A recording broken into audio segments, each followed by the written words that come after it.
Okay, I think we can get started. Thanks everyone for joining us for today's session. My name is Avthar. I'm a developer advocate at Timescale, and I'll be your host for today, where we're going to delve into analyzing Prometheus data in SQL. So just a few reminders before we get started. This is an interactive session, so please ask questions via the Q&A feature in Zoom at any time, and our technical team of monitoring experts are on hand to answer your questions at the end of the session. So please put them in at any time. I'd also like to remind everyone that you'll receive a recording of the session afterwards. So that recording will also include links to code and other resources. So don't worry if you forget to note things down, you will receive all the resources that you need afterwards. Okay, so before we get into today's session, I just want to tell you a little bit about me. Just so that we're not strangers. My name is Avthar. I'm a developer advocate at Timescale. I'm from South Africa. And one of the things that I'm very interested in is using technology to empower people. And so that's why I really love my job at Timescale, working with some interesting companies and on interesting problems.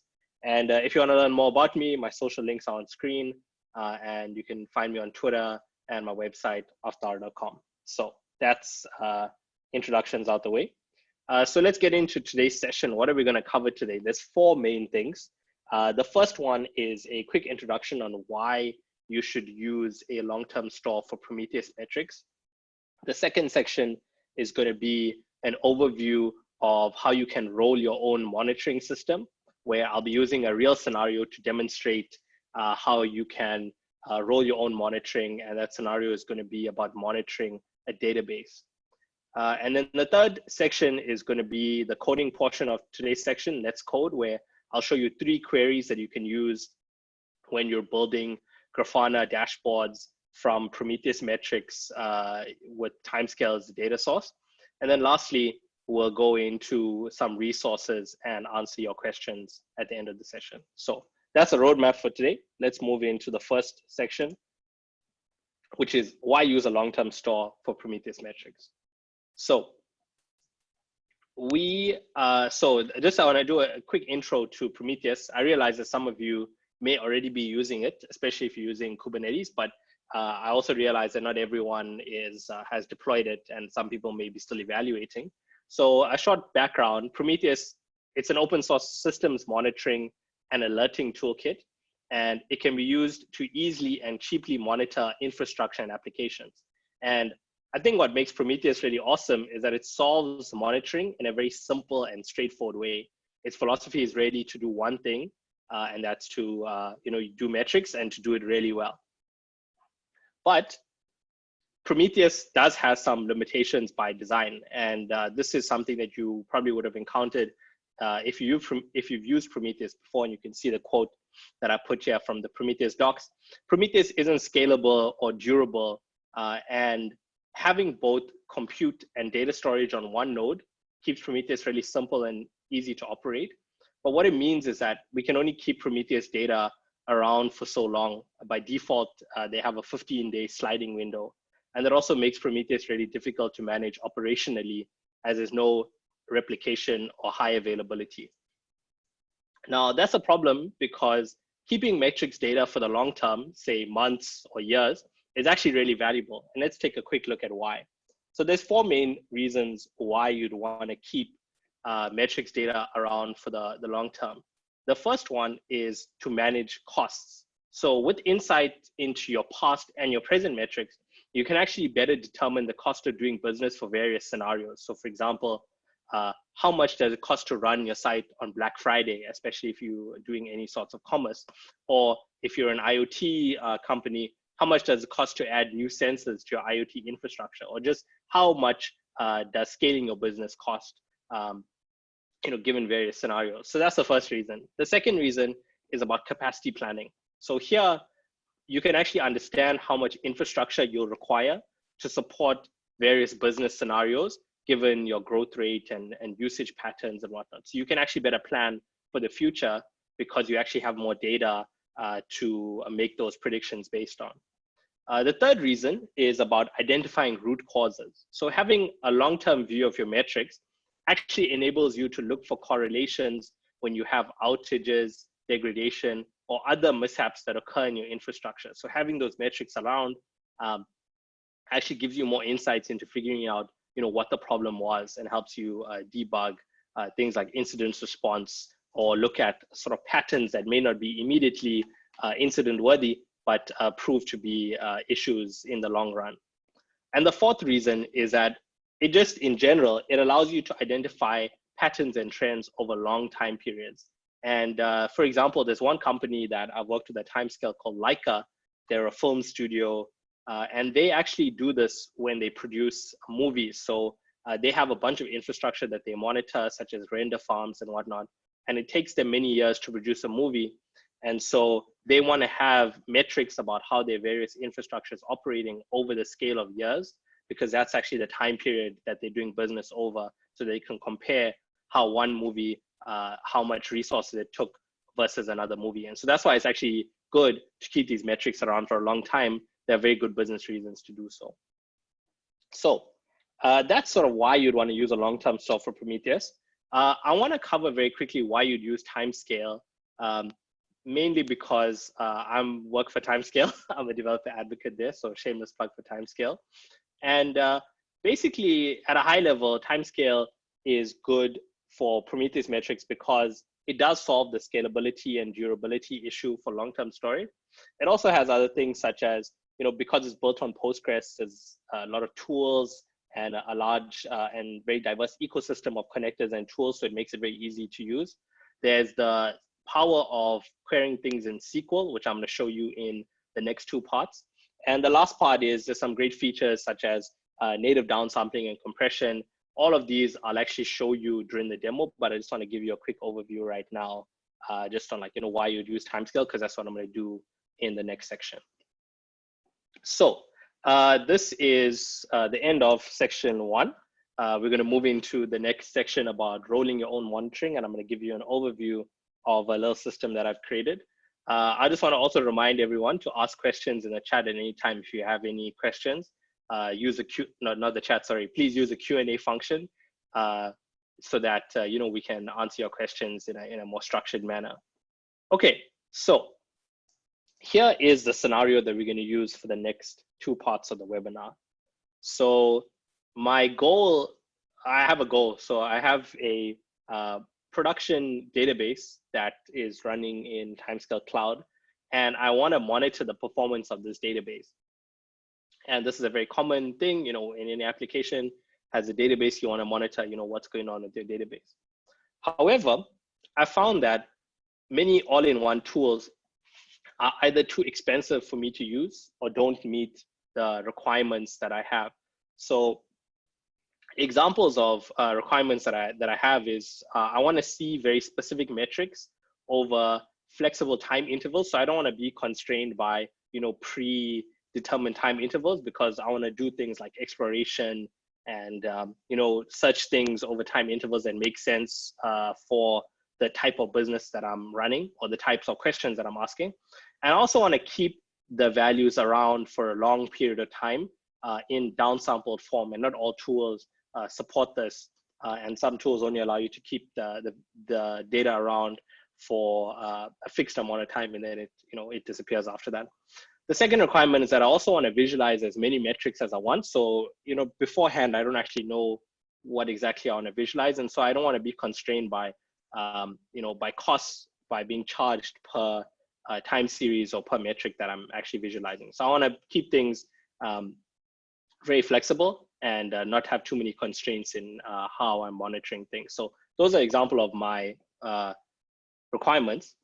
And so what I've decided to do is build my own monitoring system using open source tools. And so this is a good move for me to do. It's free, it's cheap. And I've decided to use the following tools. So I'm going to use Prometheus for metrics because it's open source. It's sort of the standard for metrics these days. I'm going to use Grafana for visualization. So many of you have probably also used Grafana, great for visualizing the various time series data like metrics. And then I'm going to use Timescale for storage and analysis. And in the rest of this section, what I'm going to do is walk you through the architecture and show you how I've set all these things up in containers. And then I'm going to talk about the schema that I'm going to use to store the Prometheus data.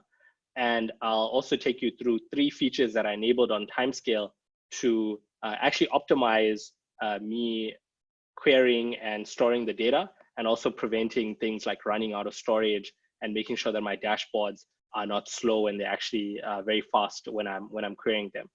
So that's going to be the rest of the section, and that's an overview of the scenario. So let's take a look at this architecture. So over here, I actually have a separation between the environment that my application is running in and the environment that my monitoring is running in. So my application database, it's connected to a bunch of things. There's various connections in and connections going out, as the diagram represents here. But this is running in one environment, and this happens to be running in Timescale Cloud. So I'm using a hosted database. But then I have a separation of my monitoring, where I'm actually running my monitoring on my own. It's not actually being hosted. This is actually running in Docker containers, or it could also be running in Kubernetes on an EC2 instance. So I actually have more control over those machines. You could also run it on-prem if you're that kind of company. And what is happening is that I've actually set up a Prometheus endpoint on this Timescale Cloud database. And so what you can see here is that Prometheus is actually scraping this endpoint, and that's how Prometheus is actually collecting data about the performance of this database. And I'll take you through sort of exactly what metrics we're collecting in the next slide. But let's finish this setup overview right now. The next step after data has been collected from Prometheus is to actually go to the Postgres adapter. So what we have is this adapter that takes data from Prometheus and writes it to a Timescale DB instance where data is going to be stored. And so this is actually a adapter that we at Timescale have created an open source, which is built for use with Postgres. Because Timescale is based on Postgres, it works with all Timescale instances and all Postgres instances. It's basically a translation proxy that Prometheus uses for reading and writing data into Postgres and Timescale. And the adapter also has a dependency on the PG Prometheus extension. So in my Timescale DB instance, I've installed this extension called PG Prometheus, which basically takes care of writing data in the most optimal format for storage and querying, so that I don't have to worry about creating schemas and whatnot. So as I mentioned, this adapter takes data from Prometheus and writes it to Timescale with PG Prometheus installed. Now, all the metrics that are recorded into Prometheus are actually first written to the local Prometheus node, and then they're written to Timescale. And so what this means is that all of my metrics are actually immediately backed up, so that if I have any disk failure on a Prometheus node, this will actually be less painful for me. What that also means is that I can actually, so that I have Timescale, and then lastly, I'm using Grafana to connect to Timescale for visualization and graphing. What I could also do, if possible, is also query Prometheus directly, use Prometheus as a data source for very short-term metrics, and use Timescale for more medium-term and long-term metrics. But unfortunately, given different setups, and Grafana might not always be accessible, or at least Prometheus might not always be accessible to Grafana to use as a data source. Whereas if you have a centralized database like Timescale, you can actually funnel data from various Promethei and then have it in one place where your Grafana can access. So that's sort of why I've done this way. I just wanted to let you know about another way that you could be doing it. But in the queries and then in the demo that you're going to see, my data source for Grafana is going to be Timescale. Okay, so I just want to show you a quick demo. Sorry. Okay, so let me just show you how I've set all this up in Docker. So I'm on my EC2 instance right now that's actually running Ubuntu, and I just want to do show you the various containers that I have. So over here, you can actually see I've got my timescale. Let's start at the bottom actually. So over here, I've actually got my timescale instance. I've called this 𝗔𝗲𝗃𝗃𝗃𝗃, and it's running Postgres 11. And then I've actually got this adapter that I just showed you that's actually taking data from Prometheus and writing to Timescale. And then I've also got a Prometheus instance that's been running. And so you can see I've been doing this experiment for the past 2 weeks or so. So that's how long these things have been running.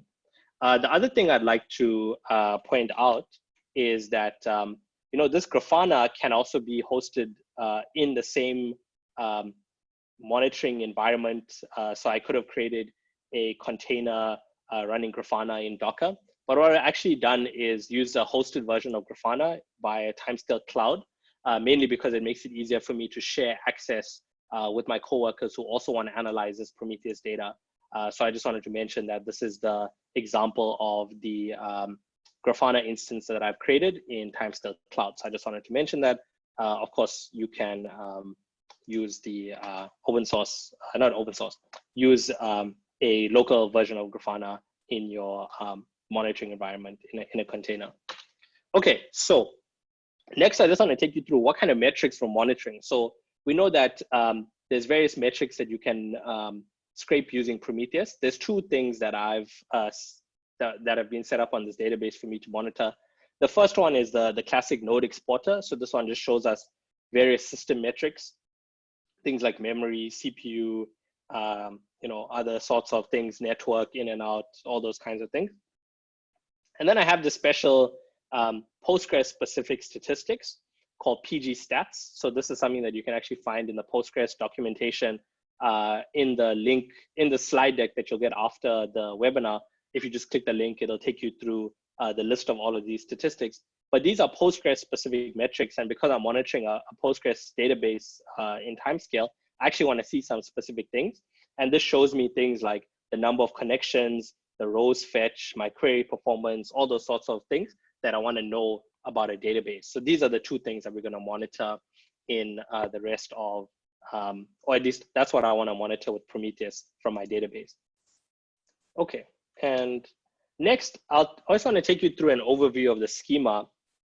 And as I've already mentioned, the 𝗔𝗃𝗃𝗃𝗃𝗃 and the Postgres adapter from the architecture slide automatically create a schema for Prometheus metrics. Now, this actually takes a lot of the headaches away because you don't have to think about, what is the optimal way to store things, and it just saves you time to get started much quicker.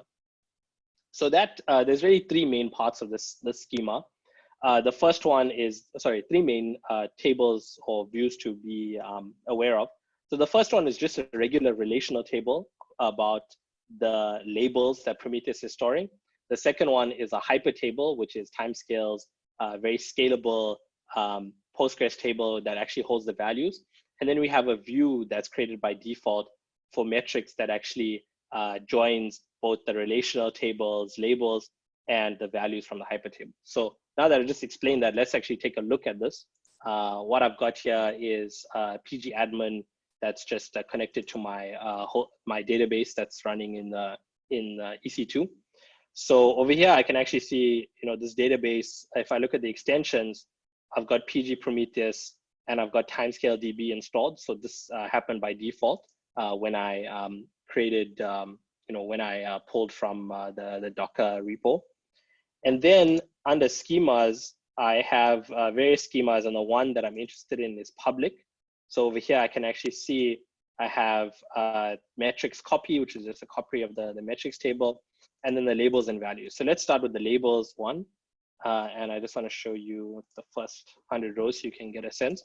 So basically what the labels are doing is that it's just a relational table that has the ID of the label, the name of the metric that the label is associated with, and the actual JSON B that shows like all the things about that label. So in this case, it shows you, what CPU are you mentioning, what's the job name, what's the host name, what cloud are you being hosted on, et cetera, et cetera.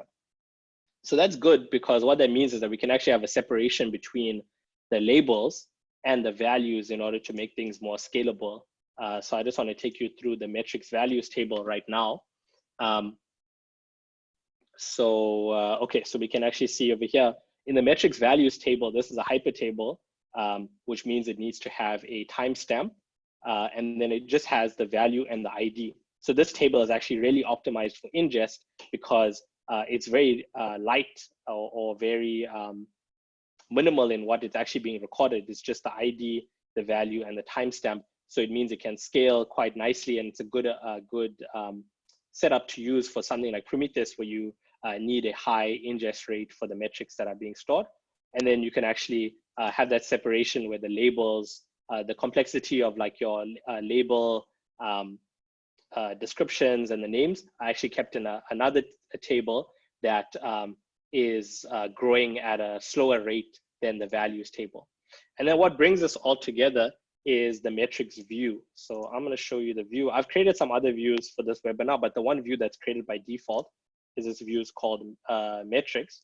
And just to show you the first how this is set up.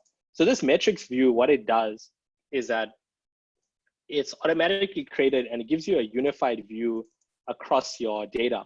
So instead of having to join things at query time between the labels and the values, if you query from this view, we've already pre-computed, or it's already been joined for you, where you have the name and you have the value and you have the labels. So this makes it a lot easier when you're writing queries. You can just query this metrics view when you're doing like short-term queries, because it makes it much more flexible to know, if you just want to query things using the name, you have the name and the value in the same table. Whereas, if you're just querying from the metrics values table, you have to first find the ID. So you're going to see there's pros and cons of querying from different tables, but this metrics view is actually really useful because it really gives you an easy way to query that data. Okay, so now that we understand the schema a little bit, let's go into the next thing that I want to show you, which is the overview of the visualization setup. So the data source, as I mentioned, I'm going to use for the visualization is Timescale, or the Postgres data source. And there's two dashboards that I have. The first one is just about current metrics, so very short-term metrics showing what's happening in the past 15 minutes. And the second one is about long-term trends. So that one, I'm looking at things on the time interval of like days and weeks and months, where I want more sort of historical trending of what's been going on.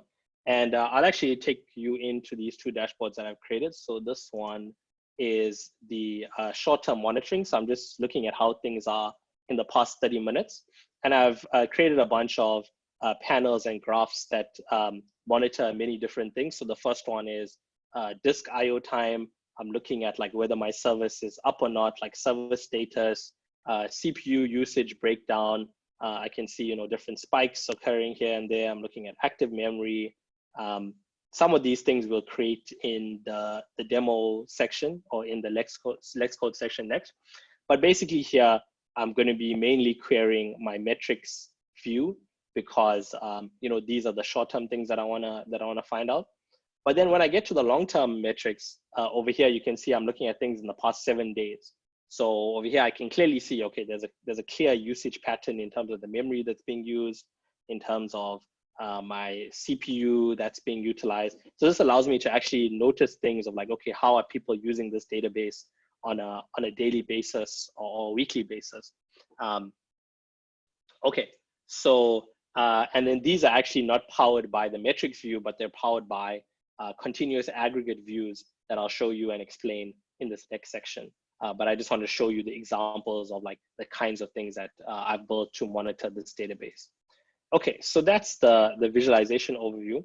And then the last thing I want to take you through is this list of best practices for Timescale, using Timescale for storing and analyzing Prometheus data. So there's 3 things. I'm going to go through them first now, and then I'll show you them in the database, how I've actually implemented them. So the first one is compression. So this actually allows me to take raw Prometheus data and compress it so that it takes up less disk space, so that I can keep that raw data around longer. So this, actually I implemented this. I didn't plan to do this for this webinar, but I was actually working with a very small instance on EC2 of like 4 GB, and then I ran out of disk. So I actually had to implement this out of necessity. And this is actually a big thing because it allows you to keep your raw data around for longer, so that you can actually query it, or if you have things like incident response, that allows you to have that raw data around, whereas, you know, in other circumstances, the data might be dropped or maybe downsampled. So that allows you to keep your raw data around longer at a fraction of the cost and save you things like disk space and whatnot. The next thing I wanted to go through is at something called continuous aggregates, which are basically roll-ups of your data. So these are these are pre-computed roll-ups of your data over specific time intervals. I'll show you that in action. And the last one is downsampling, which is basically implemented by keeping an automated data retention policy where I am keeping the aggregates. So say I might keep my average and maximum and minimum of the metrics that I have over 5-minute intervals, 30-minute intervals, 1 day, etc.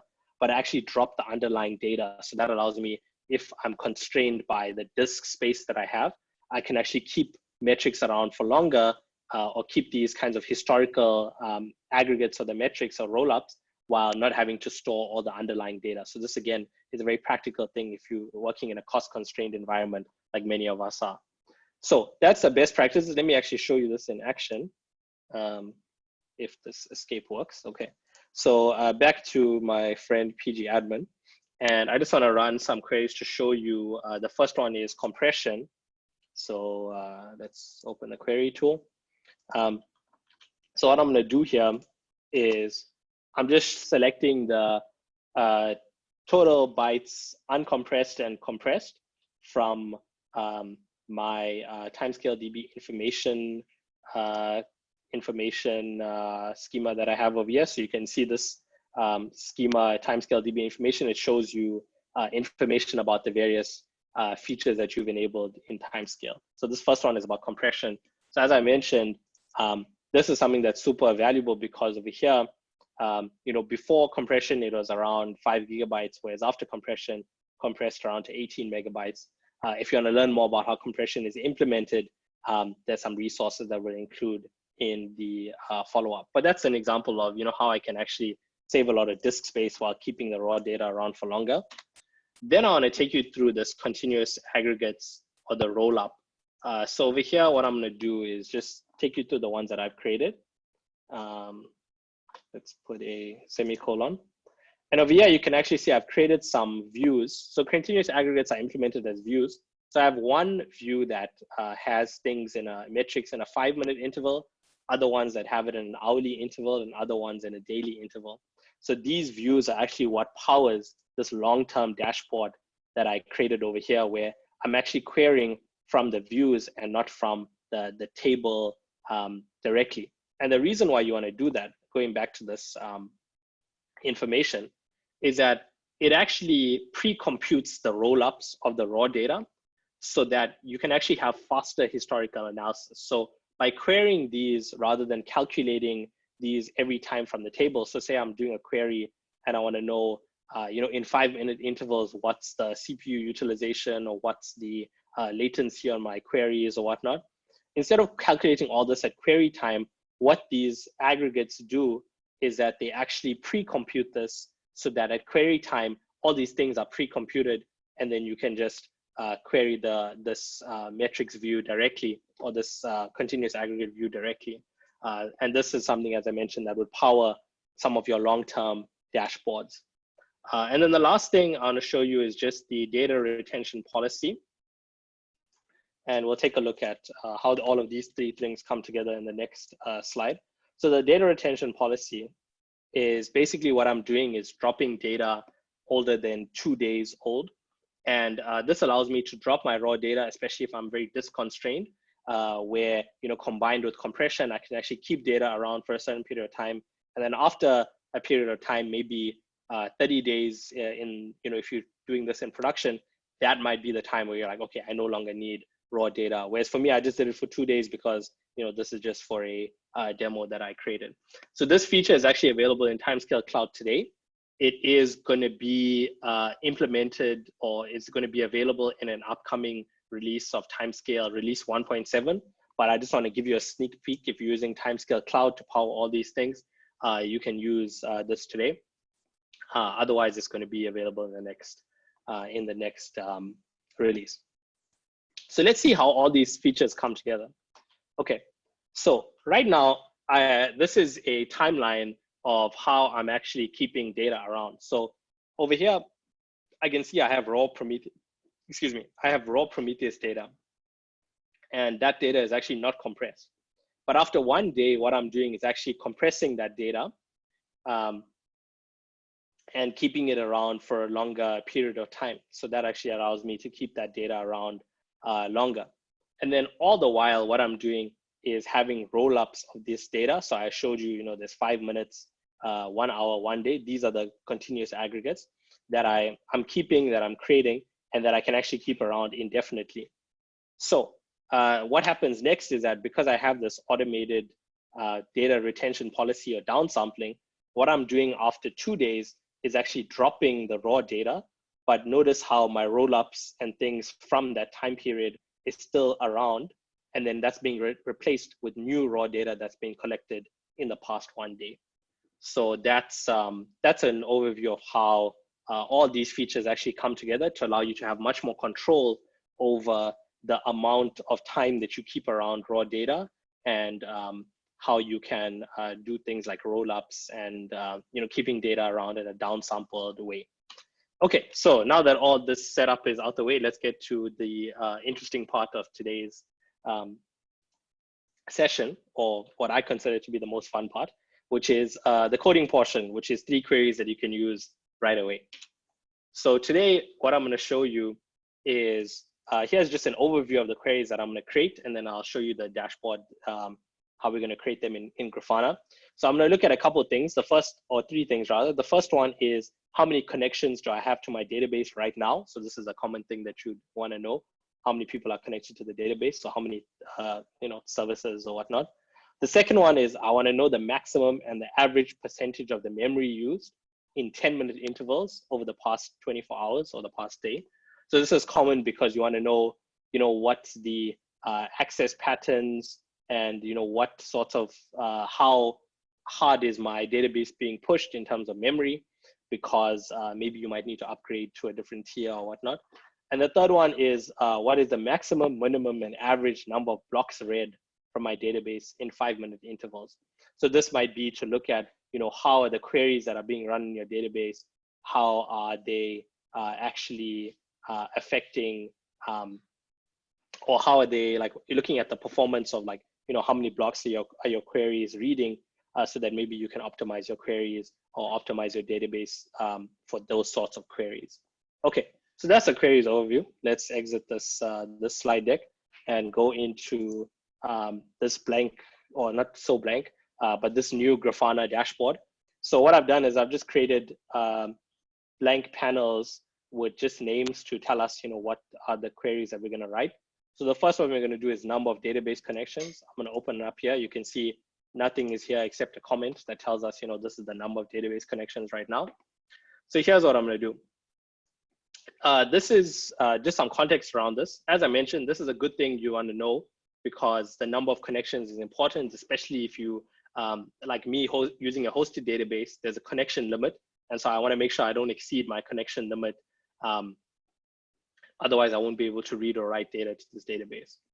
So the first thing that we need to do is find the metric name that corresponds to the number of database connections that's happening right now. So, metric discovery is an issue in Prometheus, as many of you who've used Prometheus before have found. And what I did is that I actually spent some time looking up the name in the Postgres stats documentation. And it's a nice thing that Postgres is documented really well. And I just pasted the name of the metric that we're going to look at, and it's called Postgres pgstat activity con count, meaning connection count. Okay, so let's write the query that's actually going to get us there. So what I'm going to do is, the first thing I want to do is just select the time. Time is a very important thing. So in Grafana, this is the time group. that I'm going to select.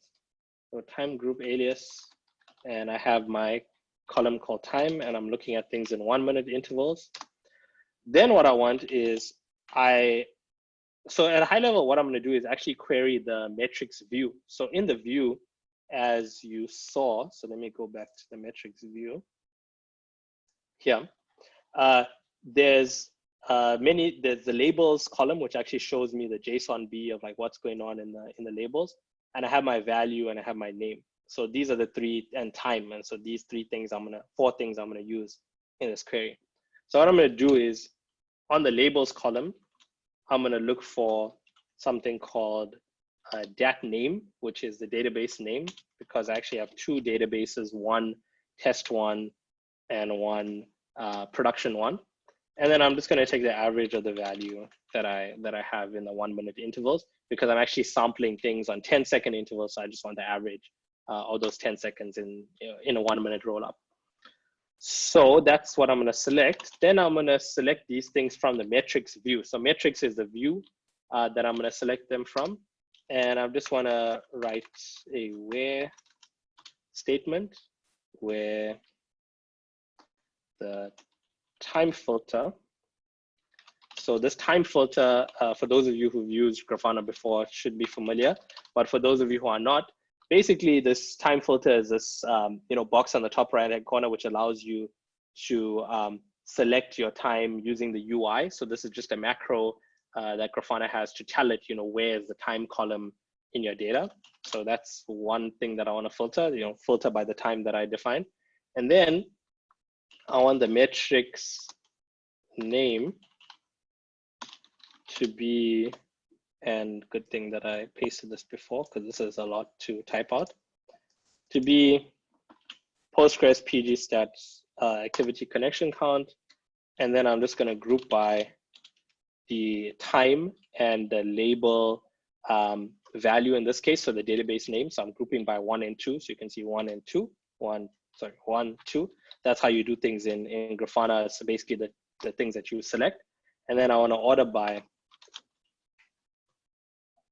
the time that I've selected things.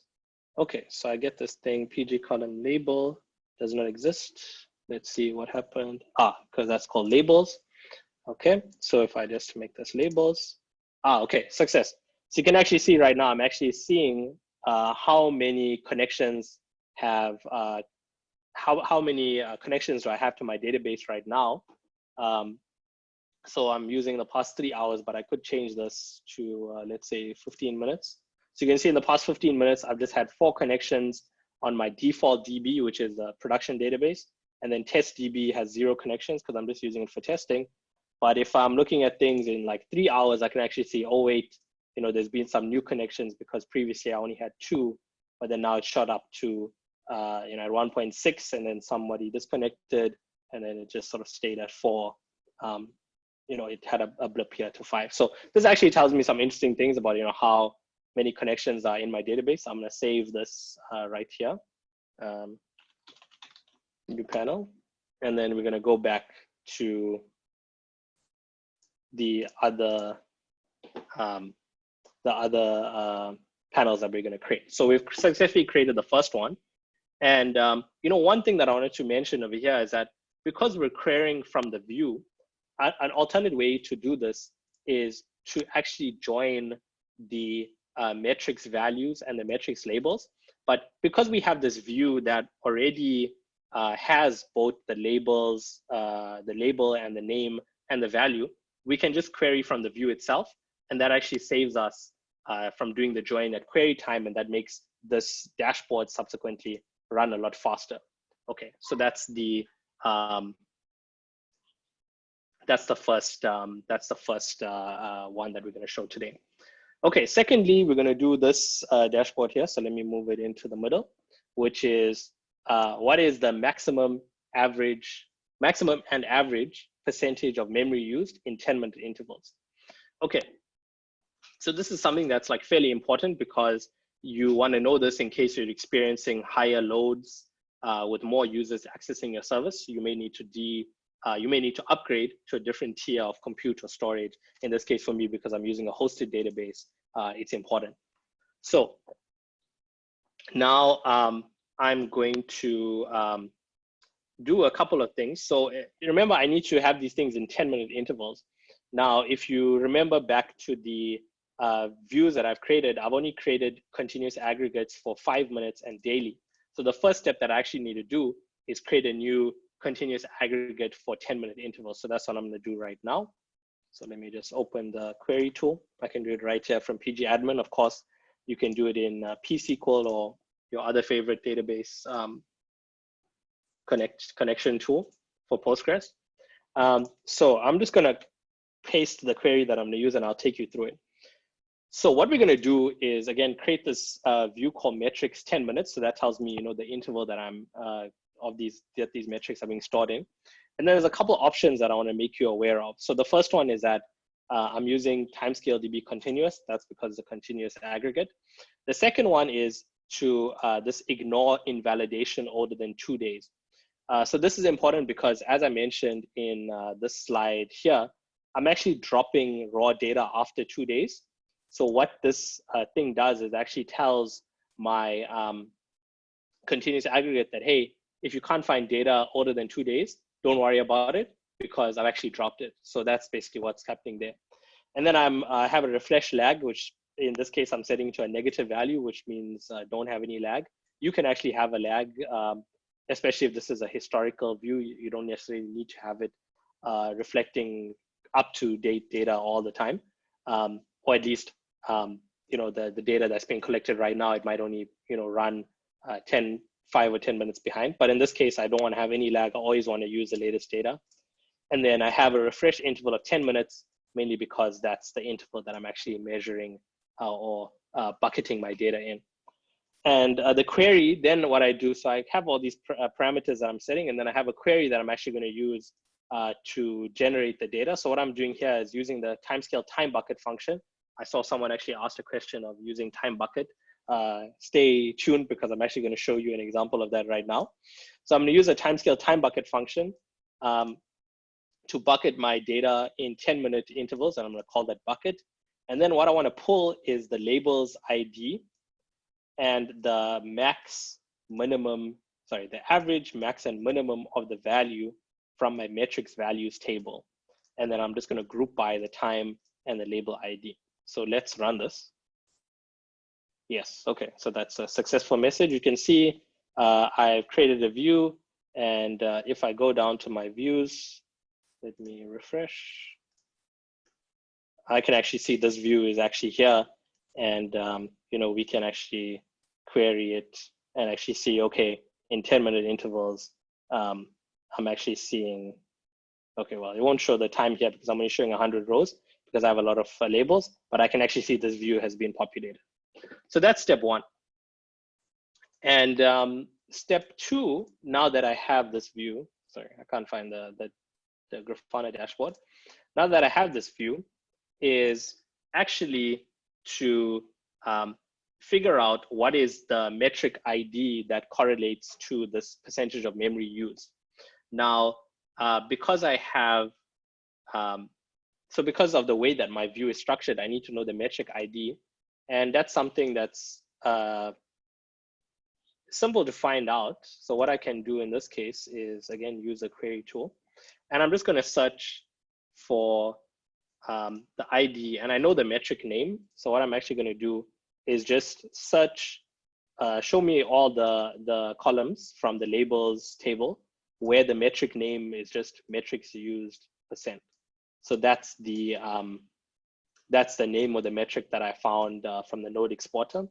And then mem use %. Okay. So I think it's complaining about that. Let's try that again. Okay, yeah, okay, so that worked. And over here, I can actually see my ID is 179, and I can actually see the labels associated with this, my Prometheus, my host. So this is, again, part of from the node exporter metrics. I just need to know this ID. So I have this ID is 179. Let's note that down here. So 179. And the way to write this query is actually becomes super simple because of the way that we've done this. by using continuous aggregate. So what I need to do is just select the bucket as my time column. And then, okay, let's use some good formatting here. And then the average and the maximum values, because that's what I want to know.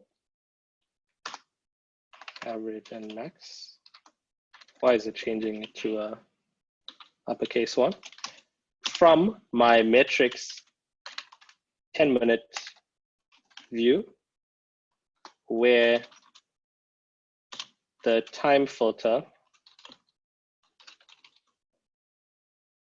is set to bucket, because bucket is my time column. And then the label ID is 179. And I just want to order by time in this case. So I'm going to order by time. Let's see if that works. And voila, that actually works. I can actually see the average in green and the maximum of the memory used on this machine that's hosting my database in 10-minute time intervals. And if I want to look at things in the past 24 hours, which is actually what I wanted to do, I just use this this drop-down menu, and I can actually see, okay, at 1 a.m., obviously everyone went to sleep and stopped querying the database. And so it actually has a lower amount of memory used on average and on maximum. So that just gives me some more information about how this database is being accessed and how is it being used. Okay, so that's the second query. That was probably the longest one. The third one is actually a lot shorter, which is what is the maximum, minimum, and average number of blocks read from my database, and in 5-minute intervals. So as we saw over here, I actually did from my views, I actually already have a 5-minute view metrics 5 minutes continuous aggregate made. And so I don't need to create it, I just need to query it. So that's what we're going to do. And so what I'm going to do is, in this case, I'm going to show you a different way of querying a continuous aggregate so you don't need to always find the ID of the metric all the time. So let's take you through this. I just copied and pasted this since it's a lot to write out. So what we're going to do is, the first thing similar to the previous query is just select the time column called bucket and tell Grafana that that's time.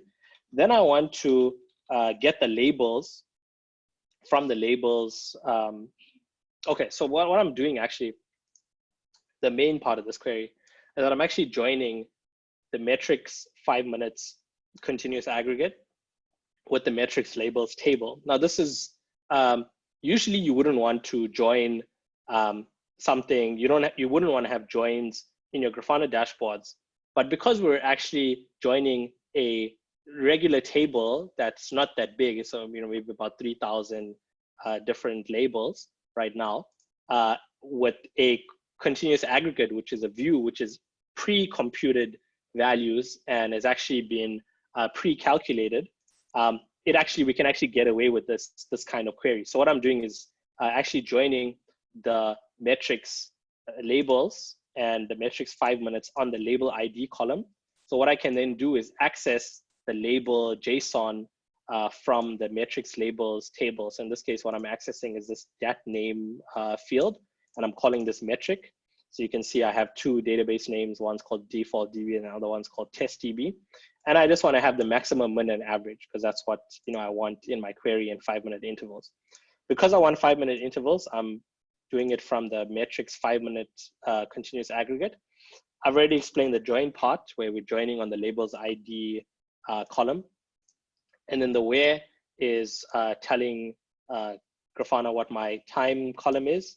And then over here, I'm selecting the metrics label name to be Postgres pgstat database blocks read. So in this case, the previous query we saw, we used the ID. Now in this case, I can actually use the name because I've joined the continuous aggregate with the table, the labels table.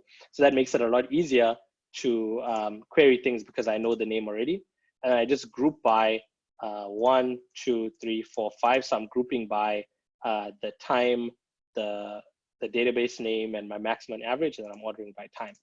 So this is an example of how you can actually combine this time series and relational data to make visualizing a lot easier.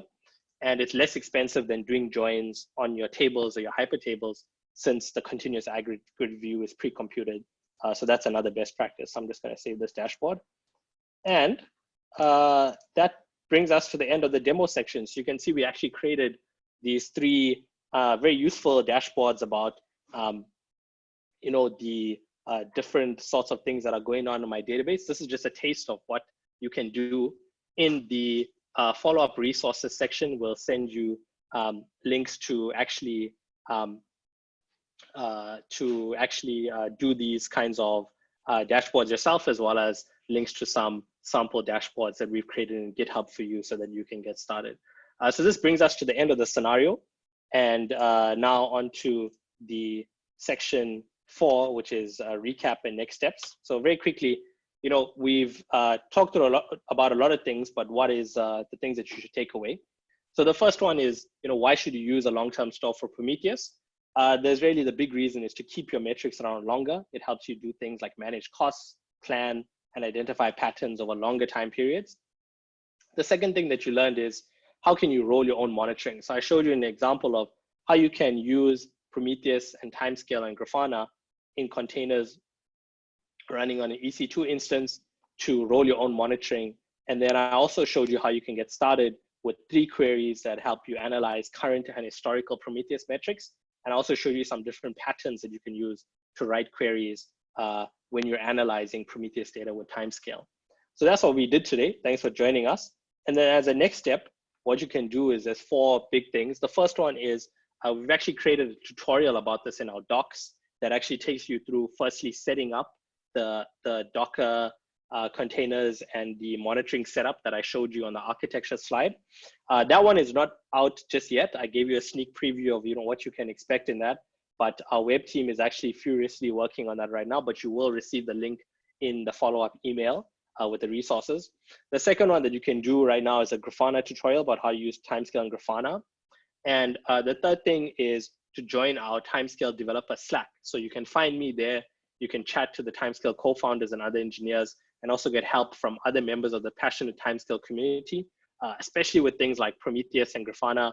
Community members are a wealth of knowledge, and they've actually taught me a lot of best practices that I'm sharing with you today. So definitely get in there and share what you're working on. And lastly, if you want to get started with Timescale very easily and quickly, I'd suggest you make a Timescale Cloud account and start a free Timescale Cloud trial. You get $300 in credits to play around with it. And you can also use these credits to complete the tutorial that is in the first link that's going to be sent to you. So that brings us to the end of today. I'm going to stop talking and take your questions. I see we have quite a few questions in the Q&A panel. So I'm going to go on mute and then answer your questions in the Q&A. Thank you for joining us so much. And please, again, put your questions in if you haven't done it already. Thank you.